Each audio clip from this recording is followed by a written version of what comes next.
Alex, I spent 3 hours yesterday looking for my favorite marking knife, only to find out I'd tucked it behind my ear like a pencil and then put my hat on over it. I was walking around like a unicorn of sharp objects for half the afternoon. See, that's why I don't trust you with the expensive lasers. You're a walking safety hazard with a heart of gold. It's the occupational hazard of a cluttered mind, I suppose. But listen, it's Saturday. The shop door is open, the coffee is actually hot for once, and we've got some serious ground to cover. We're looking at the 2026 Tool Lab results, and let me tell you, the tech is moving faster than a router bit in Pine. It really is. I saw the Popular Mechanics and Tech Gear Lab data you flagged. It feels like we've finally hit that tipping point where the cord is officially a relic of the past, doesn't it? It's wild. We used to say cordless was for convenience and corded was for clout, but that line has been erased. The battery density they're packing into these new cells, it's like they found a way to bottle lightning without the weight of the jar. But the thing that really floored me in the lab tests wasn't just the raw torque, it's these new gyroscopic sensors. Right, the anti-kickback tech, because apparently we can't be trusted to hold on to our own wrists anymore.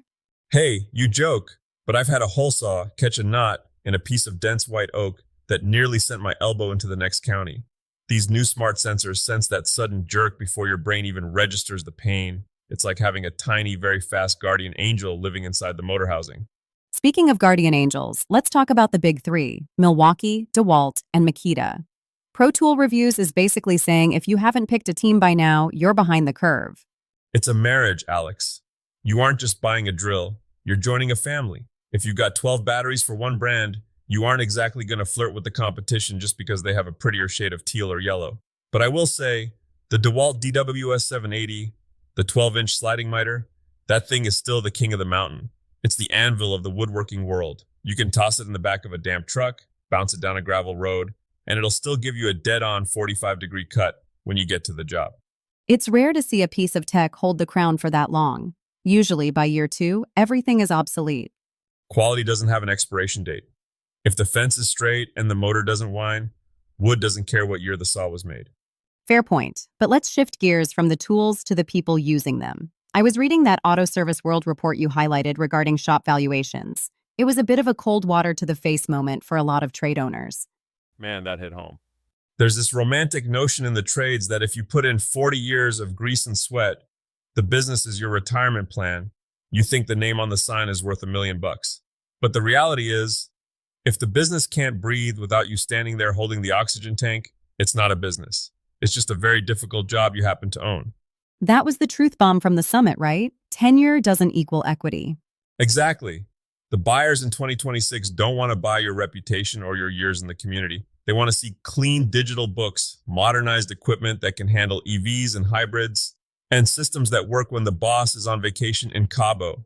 If you're still writing invoices on the back of greasy napkins, you're basically selling a pile of scrap metal and a lease. It sounds harsh, but it's actually an opportunity. People are keeping their cars longer because everything is so expensive right now. The aftermarket is booming. It is. People are opting to replace a transmission rather than sign up for an $800 a month car payment. So if you're a tech who can actually provide a reliable port in the storm for these folks, you're sitting on a gold mine, but only if you build the mine properly. Stop working under the cars for a minute and start working on the shop. Speaking of gold mines, let's talk about the maker-mogul side of things. I'm seeing a lot of people trying to turn their weekend hobby into a side hustle. What's actually moving the needle in 2026? Because I'm pretty sure the world has enough birdhouses. The world definitely has enough rustic birdhouses that look like they were built by a caffeinated squirrel. If you want to actually pay the mortgage with your craft, you have to look at what I call organic charm. Minimalist wall clocks are absolute fire right now. They're functional art. You can take a beautiful piece of figured maple that's too small for a table, put a 50-cent quartz movement in it, and suddenly you've got a $200 statement piece. And the slat-style stuff? I see that everywhere on my feed.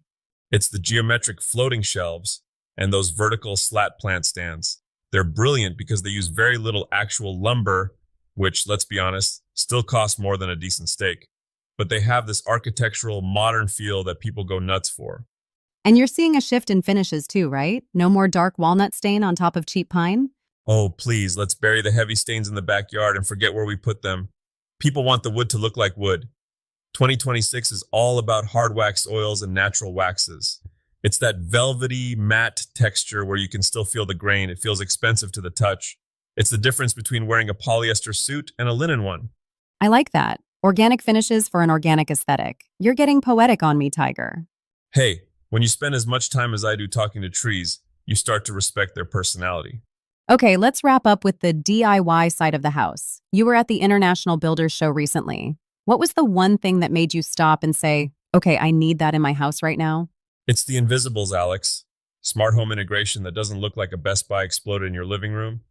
They've got these wireless chargers now that you can forest bore into the underside of a wooden countertop. You just set your phone on a specific spot on the wood, and it starts charging. No cords, no plastic pads. It feels like magic. That is dangerously cool. Although knowing you, you'd forget where the spot is and end up drilling a hole through the charger a week later. It's a distinct possibility. I'd probably try to sand the charging spot and accidentally take out the whole circuit. But honestly, the real game changer for the average person right now is the Amazon effect on jigs. You mean the laser-guided stuff? Yeah, there's about 40 or 50 specialized jigs on there right now, like these new laser-guided marking tools and zero clearance inserts that basically take the I'm going to mess this up factor out of the equation. It enables a guy with a basic circular saw to make cuts that used to require a $5,000 cabinet saw. It's democratizing craftsmanship, and I am here for it. It lowers the barrier to entry, but doesn't that make the pros a little nervous? Only the ones who aren't evolving. A pro isn't a pro because they have a straight edge. They're a pro because they know what to do when the floor is crooked or the wood is weeping. Tools just help us get home in time for dinner. Well, speaking of getting home, what's the big takeaway for our listeners this Saturday? We've covered everything from smart drills to shop equity to invisible chargers. I think the biggest thing is this: change is your friend, but quality is your anchor. Whether you're upgrading to a cordless ecosystem or trying to scale a trade business, don't get so caught up in the new that you forget the soul of the work. Build things that last, whether that's a wall clock or a business structure. Build the soul, not just the shelf. Exactly. Now, if you'll excuse me, I have to go find that marking knife. I'm pretty sure I heard it fall into the dust collector bin 5 minutes ago. I'll go get the magnet. See you guys next time. Stay hungry, stay humble, and keep building. We'll see you in the shop.